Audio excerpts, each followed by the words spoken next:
Okay, now it's coming up with an error for me. Let's have a look. Get it fast requirement not met. So I've got to go back into postage and I've got to redo it again because it wants get it fast. What you will find is, if I actually thought I'd ticked that, but never mind. If you make an error in here, you've just got to do those bits again. So this is quite good that something like that has happened, because you can see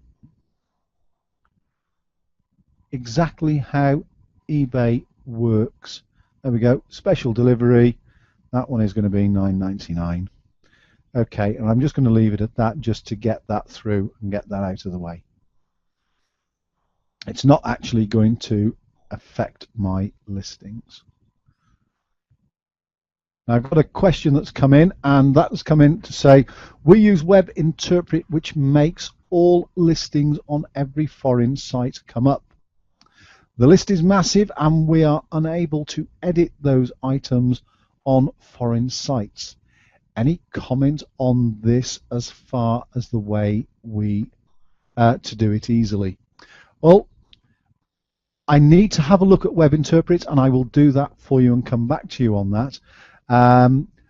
You should be able to deal with all of your sites very, very easily. And if Web Interpret is not doing the job for you, perhaps you need to be looking at something else instead. I have used Web Interpret 3 or 4 years ago when I'm going to say when it first launched, or not long after it launched, and I didn't rate it very much and I stopped using it. I cannot remember the reasons. What you've got to remember here, folks, is when you have lots of people trying to say use this, use this, use this, you're going to get some issues with some of the software, and it's not going to make it clean. With using this type of method that we've got in here, I can't even go back to the page that I was going to go to then, the mainframe page. When you're on that, even you can select anything from the different countries, so you can do everything behind the scenes in eBay. There's a lot of people selling a lot of stuff outside of eBay, and there's a lot of things that you can use in and outside of eBay for your stuff, and there are some challenges with a number of the pieces of software, and it doesn't matter whether it's Channel Grabber for stock control, it doesn't matter whether it's Linworks, it doesn't matter if it's even Turbo Lister, which is eBay's own free tool, or whether it's Blackthorn. And to be quite honest, Blackthorn is the upgraded version of Turbo Lister. Out of all of the systems I've used in eBay, and I'm only talking eBay here, I'm not talking Linworks and Channel Grabber, where we would use it across multiple sites as Amazon and Play and our own website, etc. Blackthorn has been the better one to use purely on standalone eBay sites and to deal with sites that you may have in France, Germany, Spain, Australia, etc., etc. Blackthorn to us has worked the best. What I will do is I'll come out on a update on Web Interpret and see what things I can pull out, because I haven't looked at that for an awful long time, and I certainly haven't used it for quite a while. But I will follow up on that one. That one has been noted. So if we go back into here, I can also look at editing other fields. So going back to item description, there's a wonderful little tool in here. Now you can go through and you can edit all your listings individually. So the 16 that you've chosen, you can go through and you can edit whatever bit you want in here just by copy, delete, and repaste it wherever you want it to go. Or you can do find and replace. Now the find and replace tool is okay, but you need to be careful.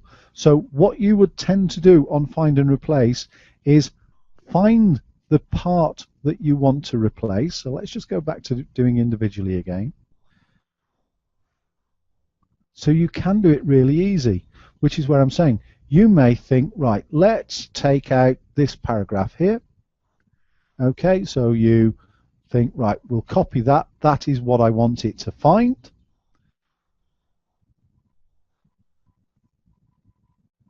Okay, so we'll do that. Put that in there. And let's say I'm going to replace it with a load of gibberish. Okay. It'll go through this process. And as I say, fortunately, I'm going to be cancelling the submit changes, but you'll get to see what happens. And you will be able to see it's updating in here now as we look, and it has not taken that line out and replaced it with the X's I asked it to. There we are. Wonderful, wonderful way of doing things. That should have changed. Will it change when I do it next time? Let's just go in there and have a look. I love it when a plan comes together, folks. I really, really do. So let's go item description. I'm going to do a bulk. I want it to find that particular lot there. Perhaps I'm asking it to find a little bit too much, so let's just take some out just to make it easy. Okay, and I'm going to ask it to replace it with, and then we'll add some gibberish in there. What I'm doing here is just trying to show you the steps that you can go through in a time where it's possible for you to say, okay, I grasp that, I understand that, I can work with that.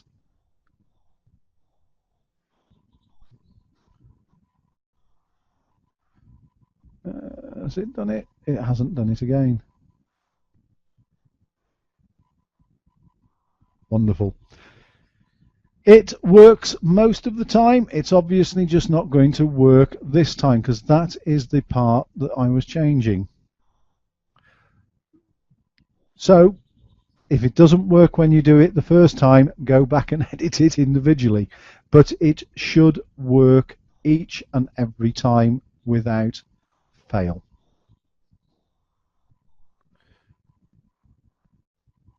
And then, of course, you can go in and you can change item location.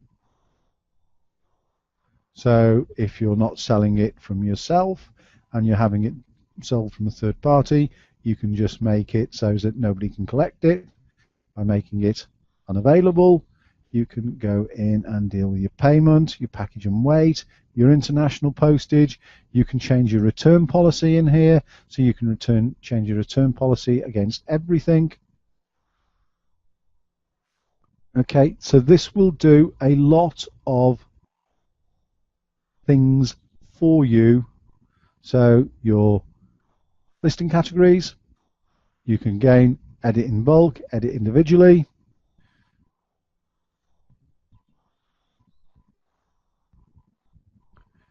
Your condition note, so there might be a change and change to whatever the condition note is.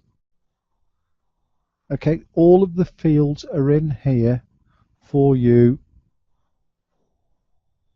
to sort through.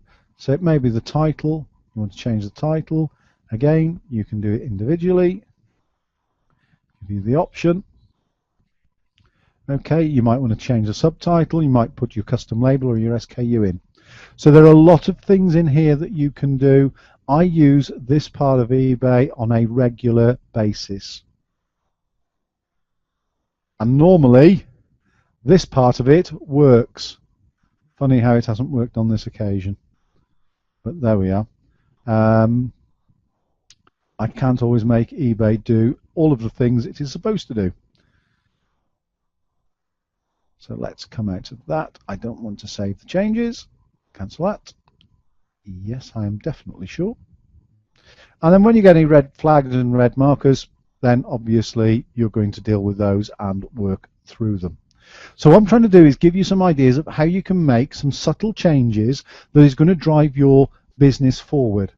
Now, going back on the comment that came in and the question that came in a little while ago, don't forget the UK market is very, very saturated in certain market sectors. So your niche products are going to be found a lot easier than your mass market products. So if your products are the same as many hundreds of other sellers, you're in the sea of sameness in there, and you are always going to have some issues on your products being found. I'll close out of that one now. And obviously what you've got to do is make sure you're not sailing in that sea of sameness, or that you're dealing with your competitors head on by making sure that you are being found. Now, there are a few other things that you can do, and we will come on to those in a moment. I will just move that across. Okay, let's have a look at Facebook.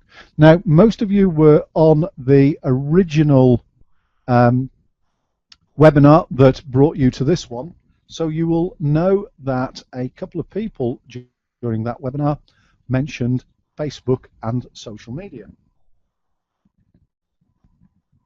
Now, let me tell you where Google is on Facebook and social media. Google likes Facebook. Google likes social media.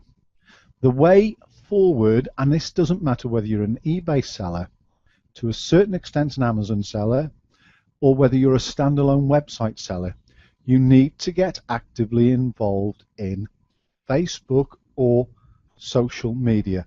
Don't get social media mixed up with SEO, which is search engine optimization. That is a completely different matter, completely different kettle of fish, which we'll touch on in a little while. But here we're looking at eBay, Facebook, and Facebook shops.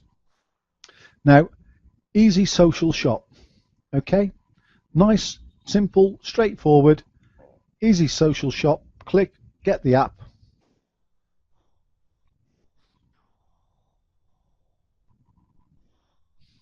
And you can turn your eBay shop into a Facebook shop easily.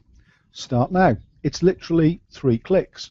So then you will add a page. So you'll choose your Facebook pages, and then you'll carry on and follow the system through. It is really, really, really simple stuff to do. So, as it says here, take it from eBay, put it into Facebook. Now, they say start selling and add a page tab. Add a page tab, that's easy enough, that's straightforward. You can all do it. If you can put your stuff onto eBay, you can do these bits. It is a step-by-step process. It is not a problem. Now, it says start selling. One of the things you've got to do on Facebook, anybody can put a Facebook shop up there. But if you're not driving traffic to that Facebook shop, then you've just wasted your time. So you need to think outside of the box a little bit here, and you need to develop a strategy that means that people would start sharing and liking and looking. Facebook is about being social and sociable. Facebook isn't there to sell your goods in eBay or Amazon or any other platform. But people use it to sell product. So now you've got to start a whole different thought process here. You've got to start interacting with potential customers who are going to follow and like. Not only have you got to start interacting with them, you've got to get people to look at your product and say, I like that, I want to do something with it, I want to share it with a friend, I want to buy it. That's what Uncle Bill was looking for, that's what Auntie Jean was looking for. Whatever it may be, those are the things that you need to actually do now. How do you get your things in front of people through Facebook? Well, it's quite easy. You can make fan pages and you can make fan gates. Fan gates, they work on the basis that somebody sees it, they like it, they click on a button, they have to enter in their email address and their name. It's linked then to your Aweber account or whatever account you may have for data capturing, and then you can start marketing to them in different ways again. That is a whole other issue. I'm parking it there because that is not what this is about. This is about giving you the places to look. The training or the follow-up or the rest of the stuff you need to do to actually implement, those are next steps. Those are different stages. But here you can put your web page into Facebook very, very easily. Or there's another one here, Facebook Store YA. Import your eBay store to Facebook. Okay, now this one carries a cost. And here are your pricing plans. So it's in dollars, and you can start for free, and you can go to economy, you can go to first class, or you can have a private jet. Oh, you just love these ways of doing things. Okay, and you can have annual plans as well. So there's obviously other things going on here. Yeah, so you've got obviously your free trial, you've got the number of SKUs that you can put on. So the number of SKUs is going to be the number of products plus variations.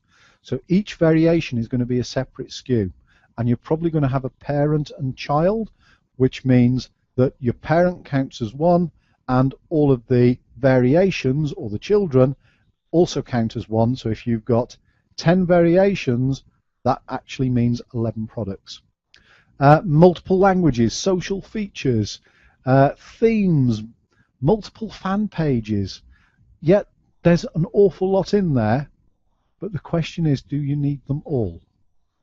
And the chances are you probably don't. But you need to decide where you need to be. Now, if you're on multiple stores and you know HTML and CSS, then brilliant, fine. I'd be quite happy going down that route. I'd be quite happy putting 10,000 listings on. You don't need to use these paid services. You can do it for free, or you can go on these paid services. It is totally up to you. Interestingly, all those monthly prices are billed annually, by the way.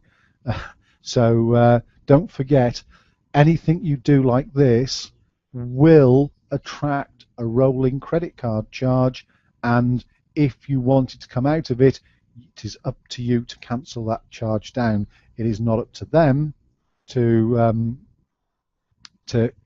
ask you permission. You're giving them permission to debit your card each and every month or year, depending what you're doing. But Facebook will give you brilliant. So this is just a random person who has done exactly that. They have implemented that app.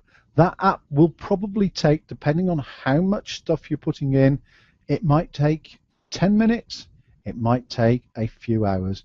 But let's just say it only takes 10 minutes. All of a sudden, you click on the item you're looking at. I'm bearing in mind, I'm being random here, I'm showing you what is what. There it is, you're straight through to the eBay page. But having said that, this person, this looks like a private seller. They're not really doing a great deal to move things. Not much in the way of search terms, and I can't see much of a description really. But there you go. This is somebody who needs to move themselves up a little bit on how they do things within Facebook. So you can click in, but you can see, what has it done? It's sucked in the information from eBay, and what else has it done? It's kept the format very similar. So that means that you as a seller are keeping some continuity.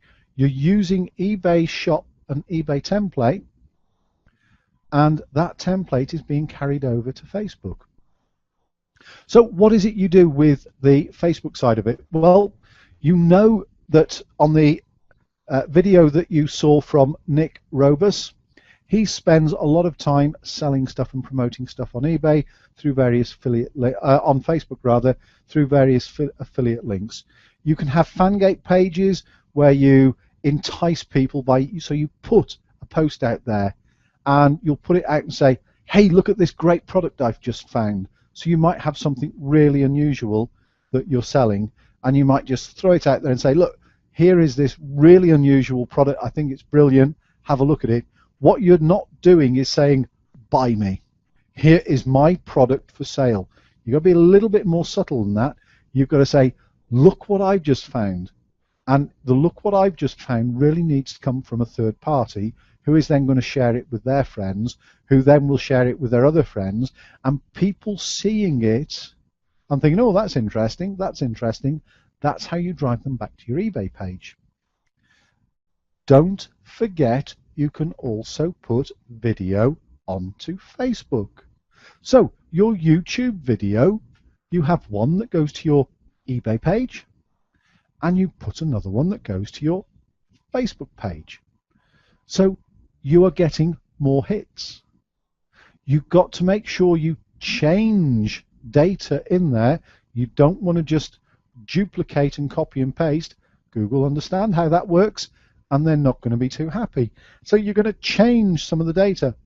And again, some of the product that you're trying to push through these different places may not have the value, so you may not want to do it with everything, but you might just have some key lines, some specials, or you might have a special offer that can never be repeated. Or you may have some stuff that you've got to clear out. What a great way of getting people back to your eBay page. Obviously, you can drive them to your website as well if you wish. That is up to you if you've got a website, and then obviously you're not incurring the cost of eBay fees and PayPal fees. But obviously you've got to find your other transactional methods of taking the money. So using Facebook, by putting your products onto Facebook, that is another way of reaching your audience, but it's no good just dumping it on Facebook, a bit like you do with eBay. You put the product on eBay, you wait for somebody to find it on eBay to buy it. eBay is a buying channel. That's what people go onto eBay for. Facebook is a social media channel, and Facebook works on people talking about your product. So you need to switch the mindset from pure sales to how do we get it marketed. So you need people that will help drive people to that product. So it could be your partner, it could be friends, it could be relations, it could be other people employed within your business, whatever it may be. You need those people to be shouting and saying, hey, look what I found.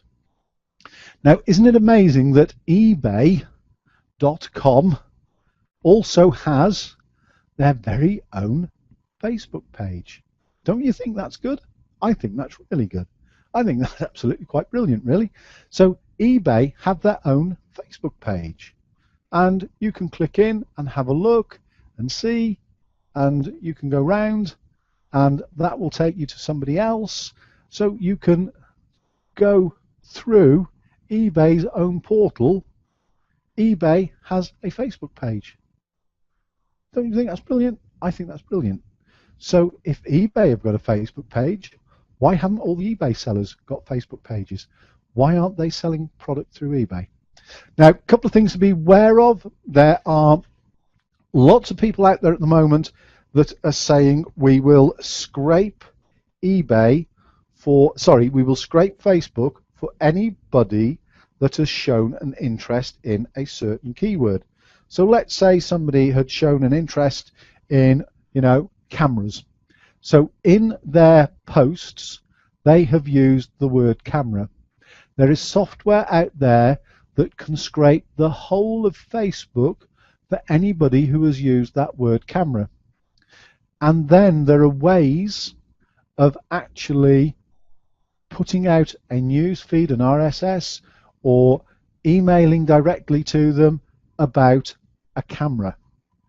There is a way of marketing to them. Right. Now, that is something you can do on other sites as well. Scraping is something that is well known in the technical side of the industry. From the point of view of Google, part of the Panda 4 release is that Google do not like scraping tools, and they are downgrading people who scrape data. Now, there is talk through Facebook that Facebook are going to look at clamping down on this. What you have here is keeping ahead of the game. What works today may not work tomorrow. What worked yesterday probably doesn't work today, because they are changing things. And as the internet marketing world finds one way of doing it, a clever chap somewhere in the world finds a way of beating it. So you've got this constant strive between Google, Facebook, eBay, Amazon. You've got this constant ongoing thing where things are being updated, and what worked yesterday may not work today. So the people that will come to you, and I am sure if you're all eBay sellers and your number is publicly available, or your store is publicly available, I am sure you're getting phone calls almost weekly saying, we'll open a Facebook shop for you. Or you're getting emails into your spam box saying, you do not have a Facebook shop on your eBay account. We'll do it for you. We'll do it for $500. We'll do it for $1,000. We'll do it for $150, whatever it may be. You need to be very, very careful, because a lot of people will just use yesterday's technology and keep milking it until such point where it's no good. And there are a number of people out there that are still milking technology that is freely available and it still works, but it's out of date and obsolete, and Google and people like that are not using it anymore. They have put things in motion to stop it, to block it, so that it no longer works. So what we're saying here is, quite simply, if you've got products on eBay, you need to have your products on Facebook, and you need to have your videos on Facebook, whatever they are. And I'm just clicking through randomly here while you're on. So you need to have the whole thing. Can you see how that is starting to drive your eBay business a little bit further? Just relying on eBay is no longer an option. Panda 4 has shown us that, because eBay lost so much of its ground. It went from being in the top 6 to being number 25. It's gone from being on page 1 to some items starting as late as page 7. Who looks at page 7? Nobody. Only a few people who are doing in-depth work. But if you are looking for a product to buy for somebody, you're not going to go through 7 pages of Google to actually say, oh, I'm going to buy it there. You're going to look at the first few that come up on page 1, you're going to click in, and that's where you're going to buy. So you need to do some work to help get your listings up there. You cannot rely on the standalone websites and platforms that you've been trading on. So combination, move your eBay account, pop it into Facebook as well. If you need training courses on Facebook, let me know. I have loads of them that are available, and I know who to send you to who are good, and I know 1 or 2, if you tell me who you're looking at, that I may recommend you look further without totally dissing them, as it were. Does this work for a personal eBay account as well? Yes, it does. You don't have to have an eBay shop. You can put personal listings on there, and you can put them in Facebook as well, and have them linked to your eBay page. Just the same, it's just not shop set out. It will just then be an ordinary set out that you've got an item for sale, and you link the two together. So purely the same thing, except you won't go through the process, unless you've got a lot of items, of having everything sucked out. What you're doing is you're giving the software, so people like these guys and these guys, because don't forget they've got a free version there. It's only a free ride a month, so I assume that is only for 1 month. People like these here, you would then just go start, you'd collect, you'd put your page together, you'd add your page tabs, and then you just link your eBay account into it as per normal. So you're giving this bit of software permission to suck your eBay data out and put it onto Facebook.